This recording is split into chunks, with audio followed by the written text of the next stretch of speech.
Hi, everybody. This is another webinar, another meeting of the Polish Economic Institute.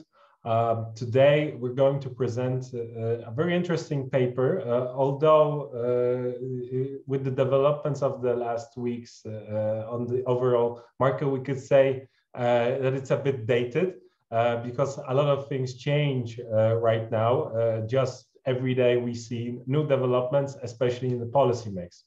And this is a paper we talked with Jakub Sawulski and the macroeconomic team at the Polish Economic Institute for a couple of months. So how to describe the changes in the policy mix that we saw during the pandemic, the increasing interest in MMTs and MMT theory and a lot of other interesting ideas and a lot of the communique that was coming from the central banks, which was a bit different than the previous crises, and also which we were thinking not to describe because it's a lot more interesting than it used to be to talk about the policy mix. But not to talk too long, it's a presentation that Jakub Sawulski, the head of the macroeconomic team, is going to present right now. And then we're going to have a discussion with Maria Demertis from the think tank Bruegel from Brussels. So I guess it's going to be very, very interesting. So please keep watching. We try to keep these meetings short, so everybody's is at their fingertips, interested in the topic that we're going to present. Jakub, the floor is yours. Thank you very much. I will show you my screen and presentation.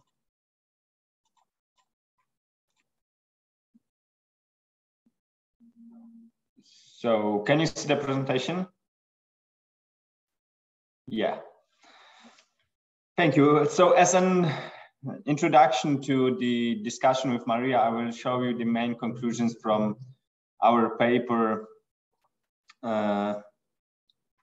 on the discussion which we see all over the world, in the economic world especially, about the new relationship between monetary and fiscal policy, what we have learned during this and previous crises. So to get your attention at the beginning,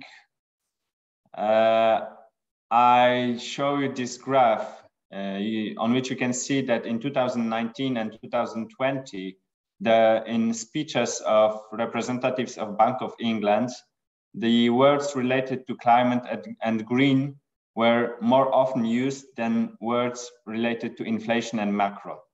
So this is something that shows us that the aims of central banks are changing. Because as I will also show you later, this is something that is happening also in other central banks. So, but now I will move to our understanding of what is going on, what is changing in the policy mix, which we present in our report.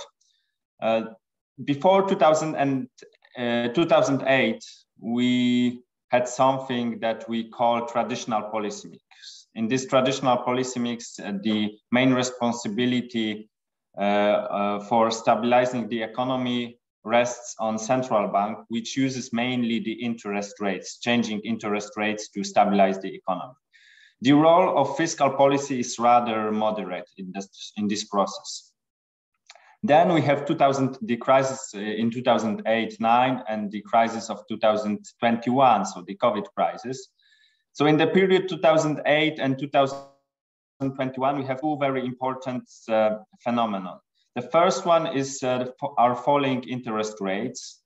The interest rates become zero or negative, and also the central banks started to use the unconventional monetary policy, I mean, especially the quantitative easing. And the second important phenomenon are the experiments with the fiscal policy. On the one hand, we had strong austerity, especially in the European countries, just after the global financial crisis. But on the other hand, we had a very expansionary fiscal policy during the COVID crisis. And that brings us to the question about the new policy mix, how this new policy mix would look like or should look like in the coming years and coming decades. And we give three main characteristics, how we understand what is going on and how this new policy mix may look like. The first one is that the fiscal policy is much more important, that the fiscal policy takes over the reins for stabilizing the economy. The second, the monetary policy role is mainly supportive for the fiscal policy. And the third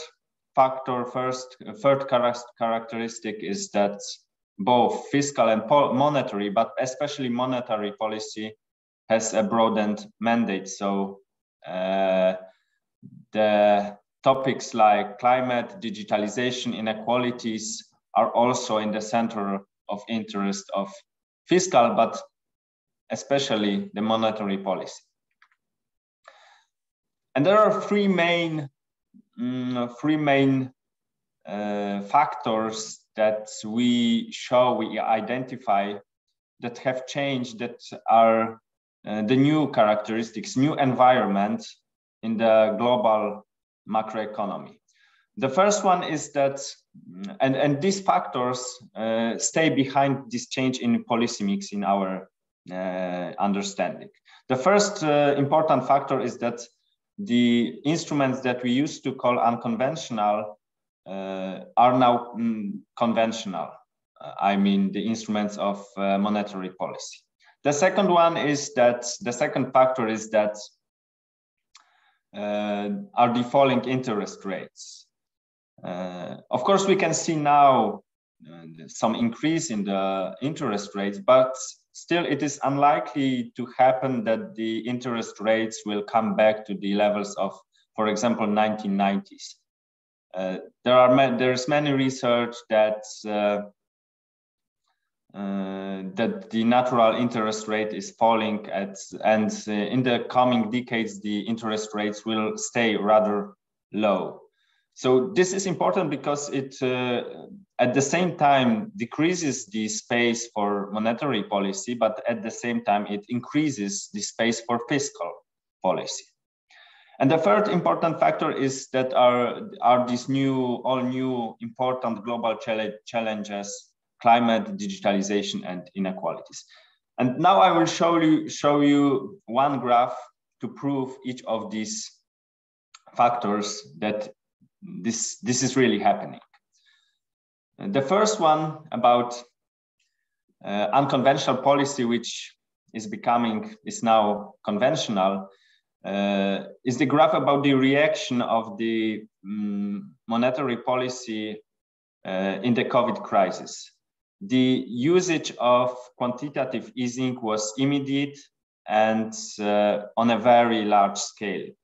When during the previous crisis, 2008, global financial crisis, we had to wait over half a year for introducing quantitative easing by central banks.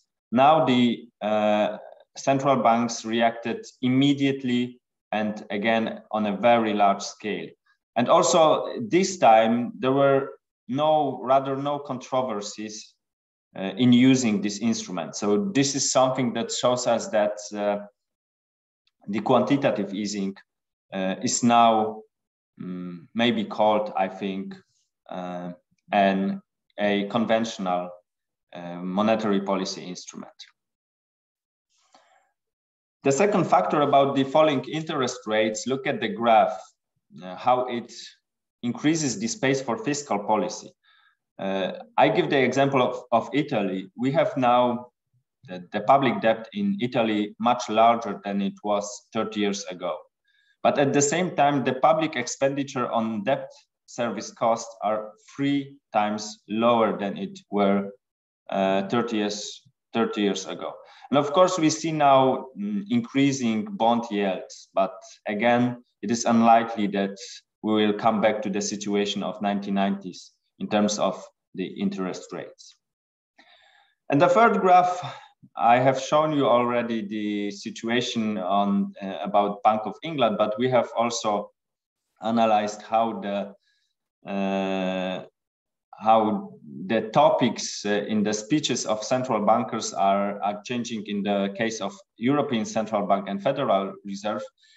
And everywhere the topics related to climate and topics related to digitalization are getting more and more important. We have analyzed around 1,500 speeches of central bankers. And in the case of Bank of England, this change is very, very visible, but it can also be, you can also see it in the speeches of European Central Bank.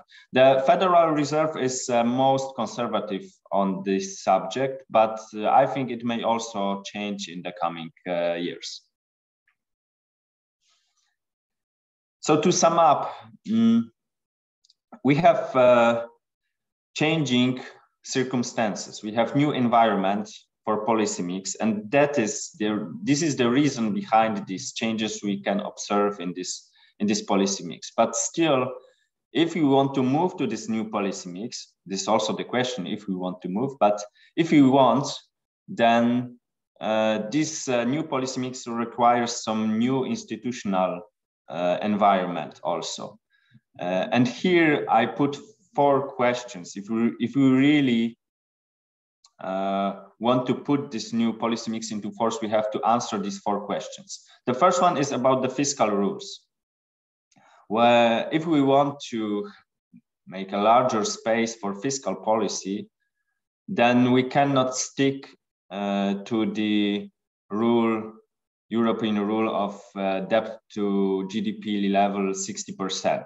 There are now 7 countries in the European Union with debt level higher than 100%. There is no path back to the 60% in these cases, for sure. The second question is how to put the climate investments in the new policy mix. So how the new fiscal rules should treat the climate investment, and also how exactly the central bank could act to help to move into the green economy.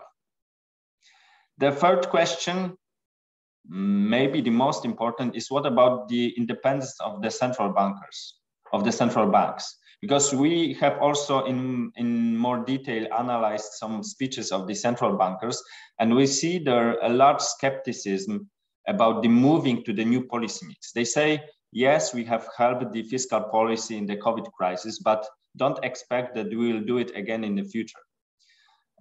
So what about the independence? What about the larger cooperation between fiscal and monetary policy in the future? And also what about the including the central banks into the process of green transformation? And the fourth question is, we see now a discussion about increasing the inflation targets. We in our report show the pros and cons of increasing the inflation targets. You can see it in the report. I enhanced to that.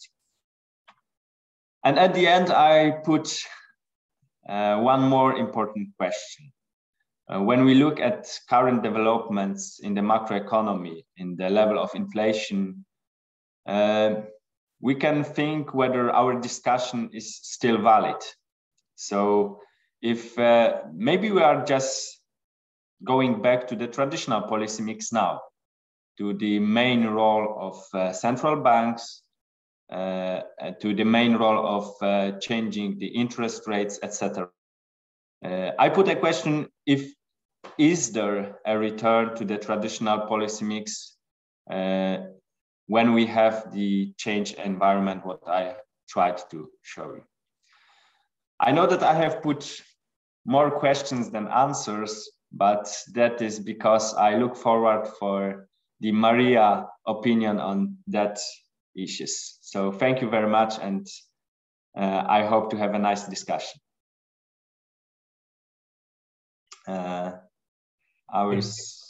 Yes, now. Thank you very much, Jakub, for presenting the paper. You can download it on our webpage.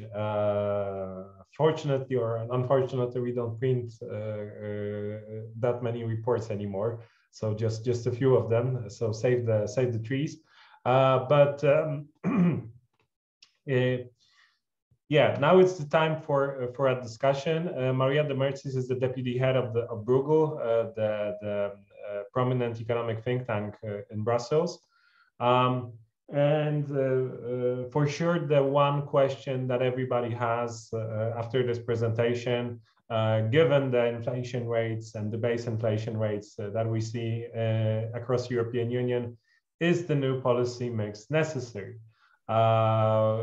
Are there changes in the global economy that are forcing us to rethink our economic policies, or actually we shouldn't think about the new policy mix? So maybe we got this thing all wrong. Maria. Oh, okay, thank you so much. And thank you for Jakub for your presentation, and congratulations on not only on a very topical theme. I think this, you're really hitting the nail on the head, but also for a very good effort to present very complicated issues actually in a very simple manner, which is very digestible. You're doing a great service to the subject, and I'm sure that policymakers will read your report with great interest. Thank you for that. As I said, you touch on very many things that require very careful research, and sort of try to summarize and bring up the gist. Let me make a few general comments, and perhaps we have a discussion afterwards on more specific things. So picking from your presentation, but I will start backwards with Piotr, your issue about inflation. I just looked at inflation numbers just yesterday, actually, just to try and understand really the problem of inflation. The European Commission published new numbers last week, and I'm looking at those numbers. I'm not looking at central bank numbers.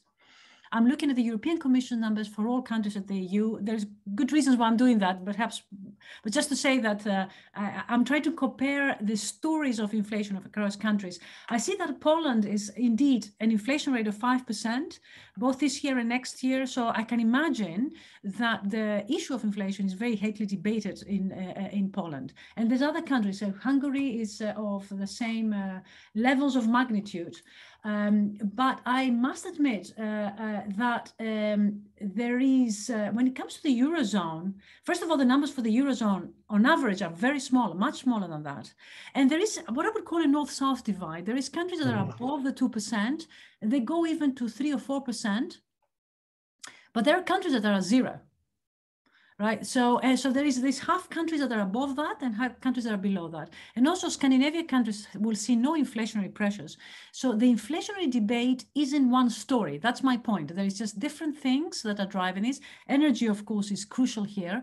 But I think the way that the supply reasons that have fed into some countries' inflations don't hold for others. So I'm expecting to see a very divisive discussion when it comes to the threat of inflation, which is, of course, the very prominent issue in your conversation.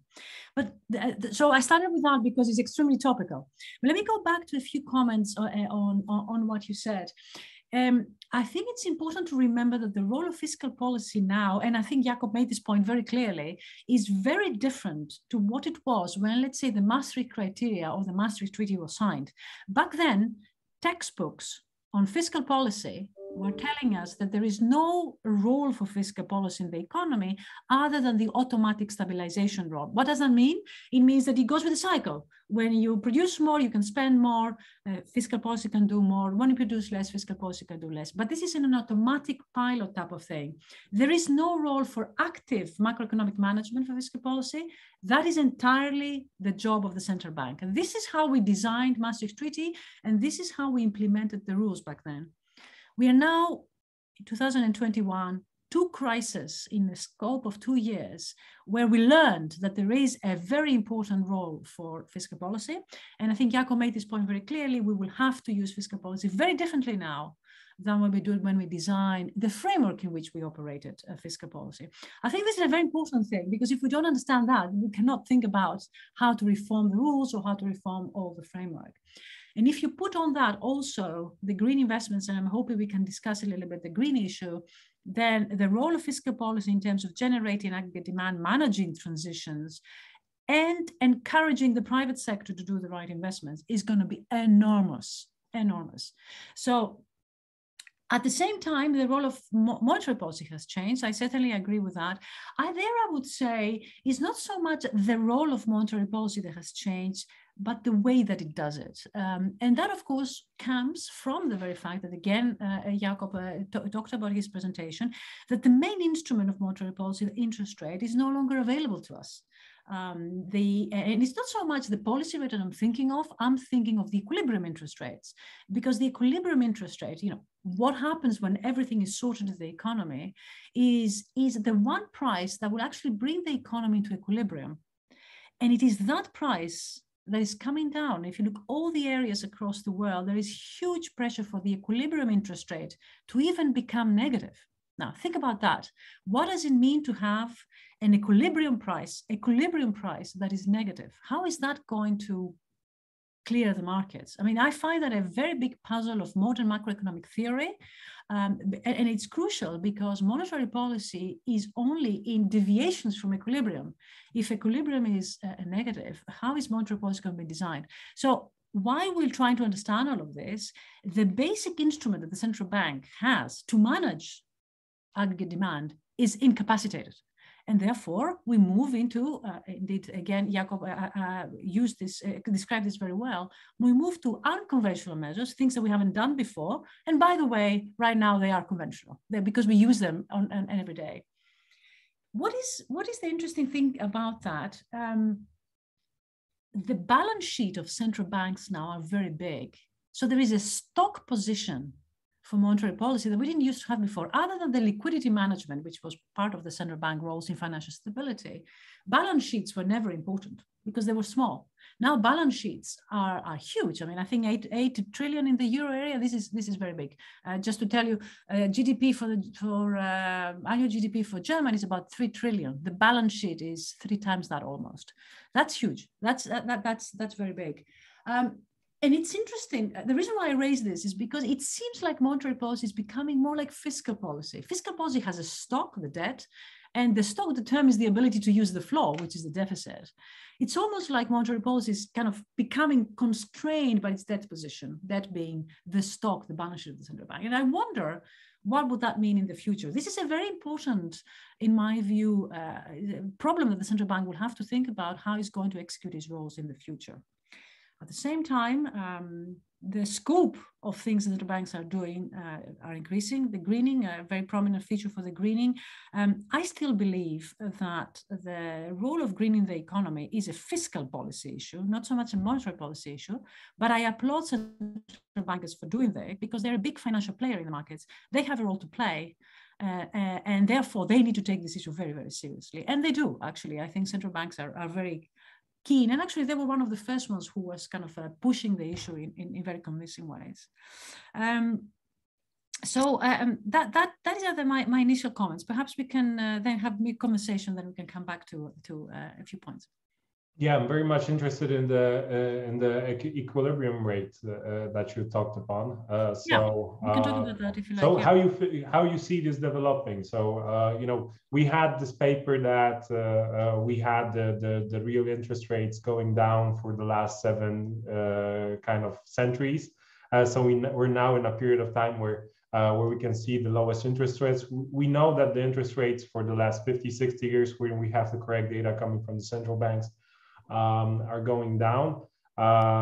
Somehow we were in negative territory for a long period of time. Currently, in most of the European countries, we're actually in real negative theory in terms of territory, in terms of the interest rates. So where do you see this equilibrium rate going further in the next 10 years, for example, taking into account also the changes with climate change?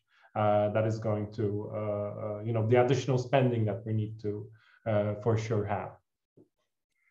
Thank you for picking on this point, because as I said, I think it's crucial for for understanding how the economy clears. I think that is actually crucial.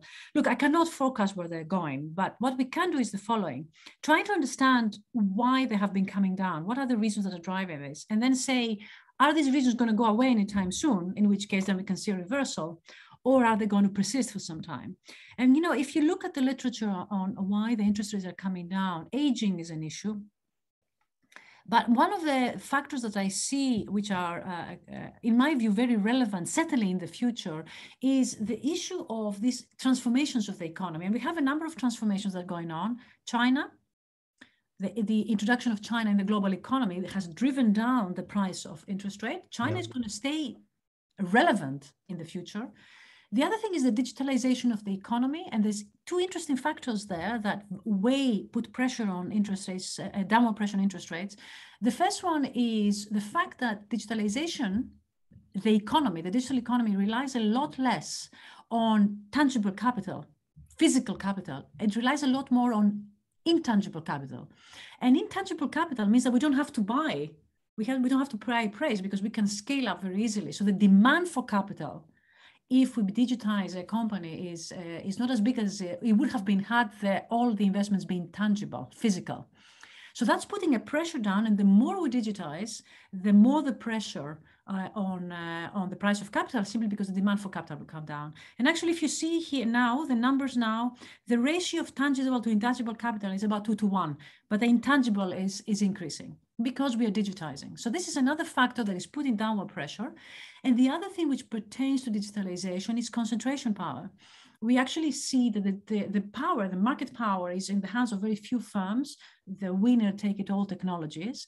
The concentration power implies monopoly of profits, and again, a downward pressure on the interest rates. It seems, I don't want to forecast, but it seems like the pressures that drive the price of capital in equilibrium to very low levels, even negative levels, will persist for a long time. And if they persist for a long time, we have to make do with interest rates being very low.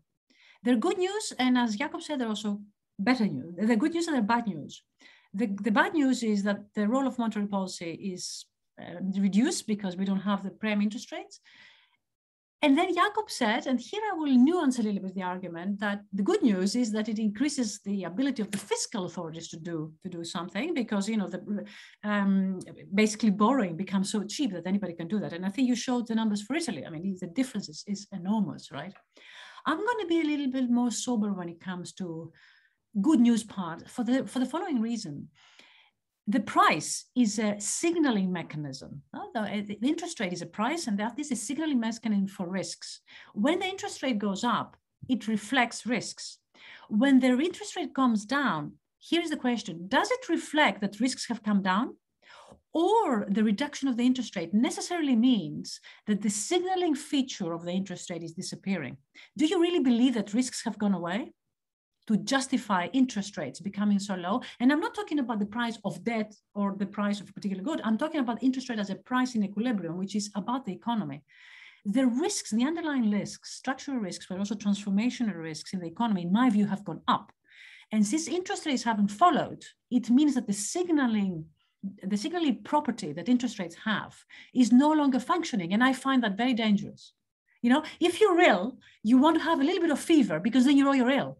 If you're ill and you don't have fever, then you don't know you're ill. And that's a problem, you see? So I think this is the analogy I want to use. I think interest rates moving up and down are a good signal for where the risks are. Mm-hmm. As we are coming into the interest low bound or the nominal low level, the fact that interest rates are at zero bound is a very bad news for us being able to identify where the risks are. So, when you say that there is more space for fiscal, I would be careful there. Because we don't have a good mechanisms for identifying risks.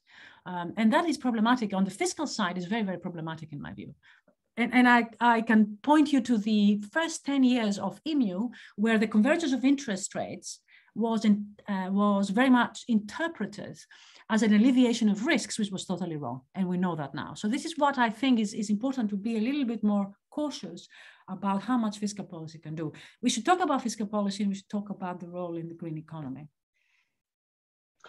Yeah, and especially that one of the questions I got from the audience members here. So, oh, there's another one also. So, concerning reforming EU fiscal rules, on the one hand, numerous authors, including the European Fiscal Board and the European Stability Mechanisms, emphasize a need for a greater fiscal space in the EU in general. On the other hand, Bruegels, Darvas, and Wolf propose so-called Green Fiscal Pact, and a specific spending on green investments. Should no fiscal rules rather create a greater space for governments' discretional fiscal policy, or maybe incentivize specific spending, climate investments, infrastructure, health, to what extent slash how? So very, very specific question, but I guess it kind of goes where this discussion is going that we had previously on the monetary and now on the fiscal side.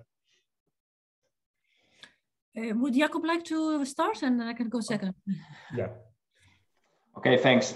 Well, I think that these are two different things. So the space for this fiscal policy and the incentivize for specific spending, especially the climate investment. So the and I think the new fiscal rules should include both.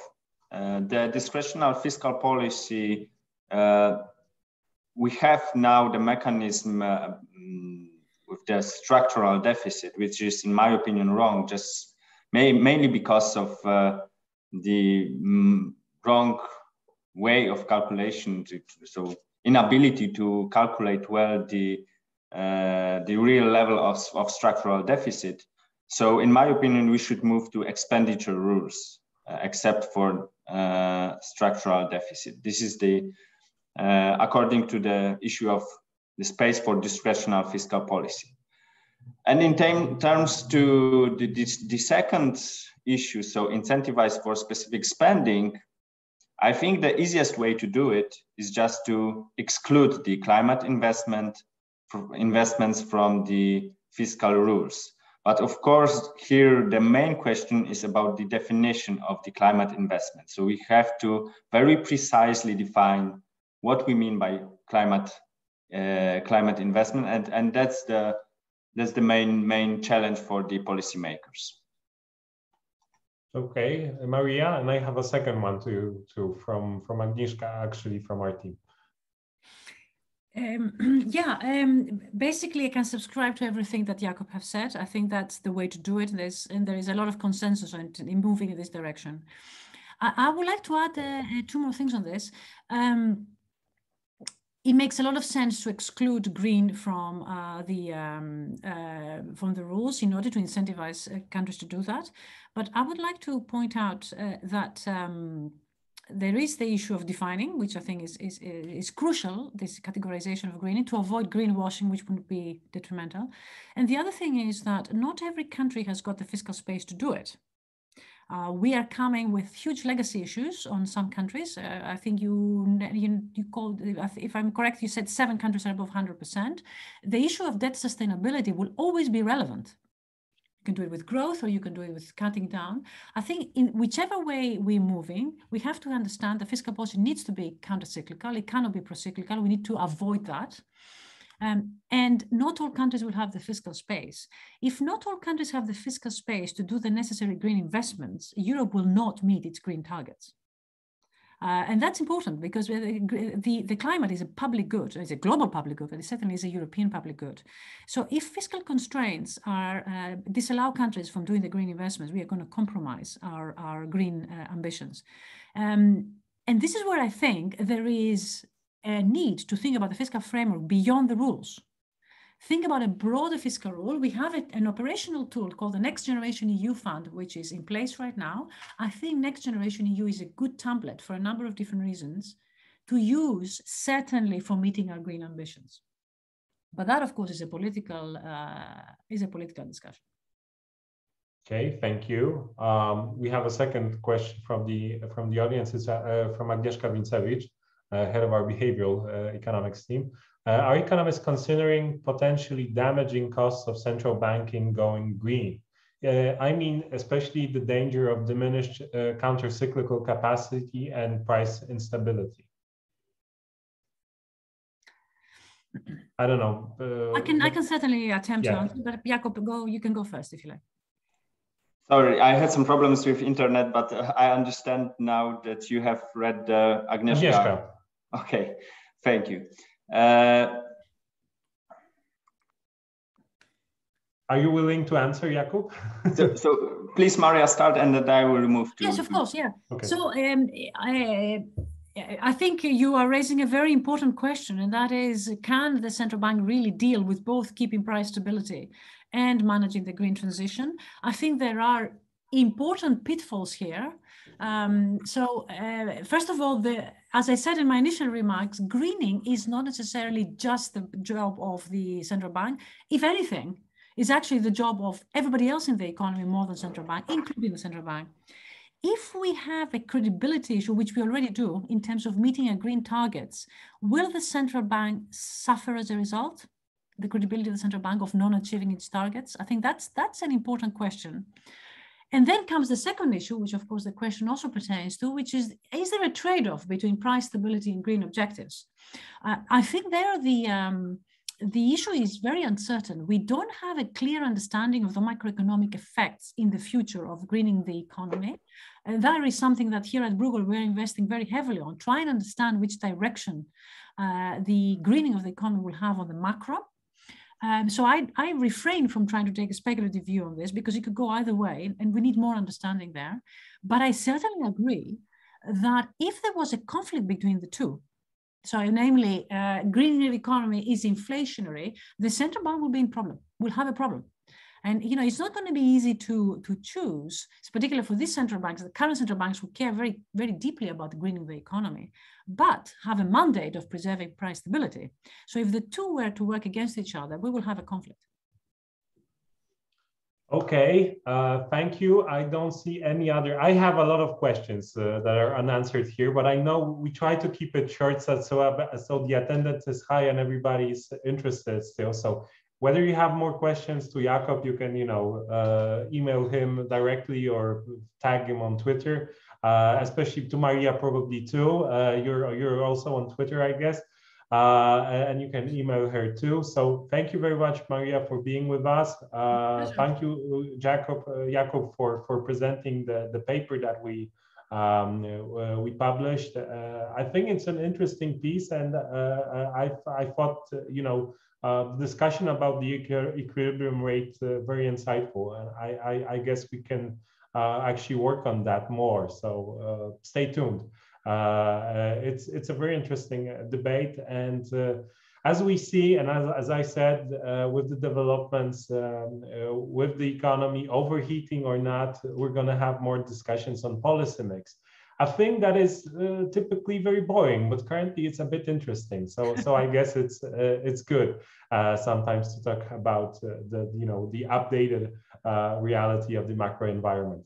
Thank you very much. It was a pleasure for me. So keep tuned. We're gonna have other meetings during this next COVID phase of the crisis that we're all in. So stay healthy. Vaccinate those who didn't, and have another one if you don't. So thank you very much. Thank you very much for having me. Bye-bye.